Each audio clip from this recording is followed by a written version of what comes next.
The R&R that you experienced there, any sort of... I never had R&R. I was never in a location where I needed rest and recuperation. Basically what I did and where I was was plenty of rest and recuperation. You know, I didn't go anywhere for any particular recreational purposes. Bases, a lot of the bases had about everything on them. Like at Offutt Air Force Base, they had 2 golf courses and swimming pools and all kinds of stuff to do. Movie theaters? Yeah.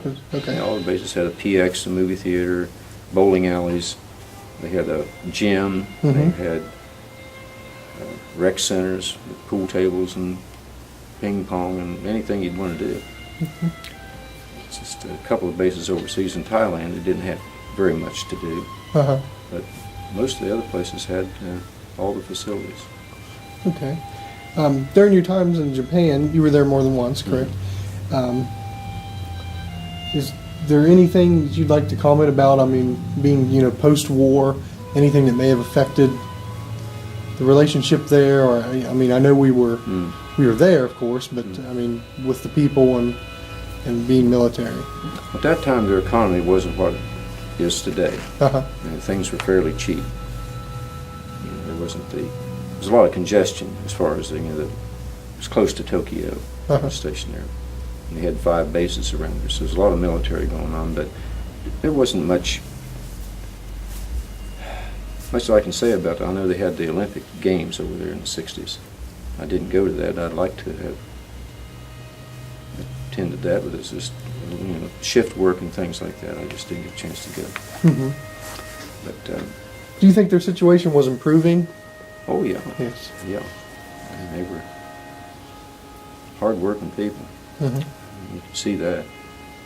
And as far as the bases themselves, one of the things that did upset me, I come to think of it, and it wasn't really comical, but we had a lot of GIs there that were very low rank. And at the time, they didn't get paid very much, $80, $90, or $100 or $120 a month. So a lot of them got involved in the black market, and they could buy liquor and all kinds of stuff on base, cigars, cigarettes, perfume and stuff, and they would get a hold of an old car of some kind that another GI had left there and bought, and you know, some of these things were 20 years old then. They were pretty shot, but anyhow, they'd run to Tokyo and places and sell this to the gangs and the mobs and the outlaws, whatever you want to call them, and to restaurants and bars and places like that, and make a lot of money. And of course they had security clearances, and the Office of Special Investigation, called the OSI, would track these kids down, and eventually they would arrest them. They would manage to find some pretext for arresting them, and they would be court-martialed. And sometimes you'd see 30 or 40 of them without their security clearance, out walking around the base picking up cigarette butts and going back to they call the Barbed Wire Hotel. It's a little jail they had there. And some of them spent a lot of time. And some went to Leavenworth, Kansas, and they were convicted of high crimes. So it was actually a large amount of money to be made that way.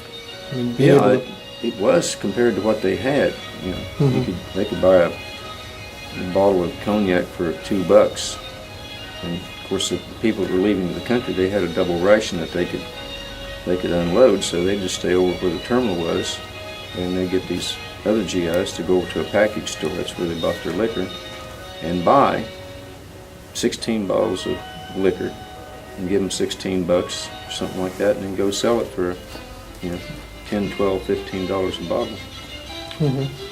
And they'd have quite a wad there.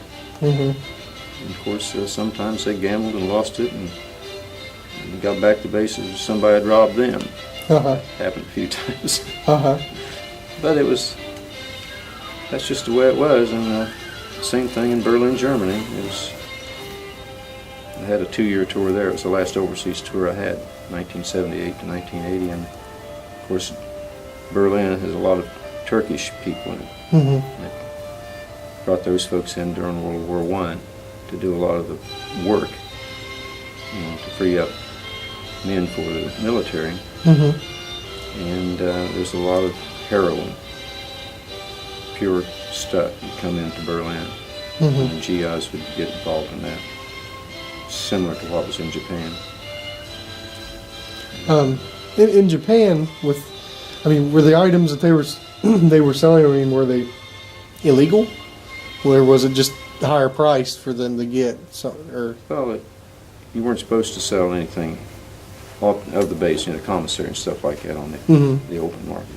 Well, I mean, It's more the black for the market. demand. I mean, why was there such a demand for that? Well, they just couldn't get a hold of it. The Japanese just didn't have access to a lot of it. I see. Okay. And they wanted American made. Mm-hmm.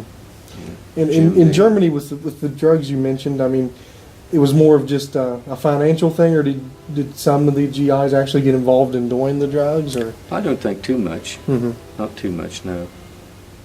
But same situation, if they suspected you of anything, I mean, they'd pull your clearance. Mm-hmm. And you knew who they were investigating because they weren't going to work. Mm-hmm. Yeah. Okay. Can you describe what it was like finally to retire? I mean, the months leading up to retirement, and I was at Offutt Air Force Base at that time. I'd come back from Berlin, Germany, and right back to the same organization that I'd left from 2 years prior. mm-hmm. And I liked that because I had a lot of friends there at the base, and I said, well, this is good. I won't have to feel my way around. I know the town, and I thought that was real good. But anyhow, I had a good opportunity to stay in the military for another 10 years. I was asked to do that, but I didn't. I just wanted to come back to West Virginia after my 20 years. Mm-hmm. And had a pretty good tour of duty. Mm-hmm. A lot of times they'd see us guys, they'd say, well, gee, you're retired on active duty because, the last 6 months you really just didn't want to do nothing. You're sort of transitioning, as they call it. Mm-hmm.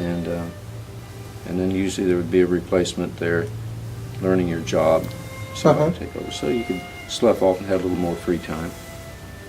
And I bought a new motorcycle, a new Yamaha Virago, and a new truck.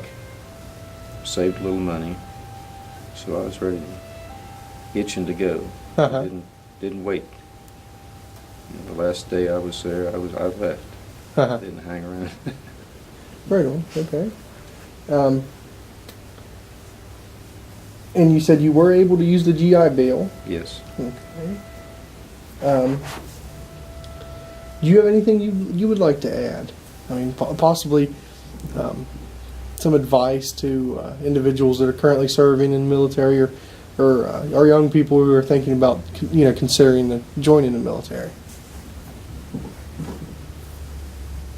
Well, the military has changed quite a bit, I think. Mm-hmm. I don't know anybody around here. Of course, there's just a few people come back and forth on their vacations, but I don't talk to too many of the folks, and I do keep in touch with some of the guys I served with, a few of them. Uh-huh. But I'd recommend it, especially the Air Force. You get a lot more technical training, and Mm-hmm. you get an opportunity to learn skills that you can put to use in civilian life. And of course, they get paid a lot more, Mm-hmm. and they have a lot more different GI Bill type benefits.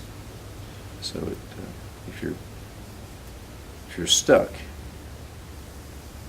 no place to go, no jobs, and they're hard to find, college graduates especially, I would look into obtaining a commission Mm-hmm. or trying to further your education.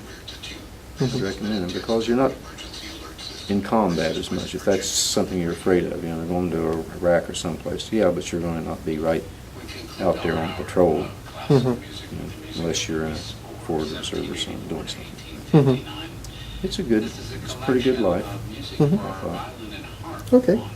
All right. Well, I want to thank you for taking time out of your day to do this interview, and I'd also like to especially thank you for your service to our country. Thank you for that.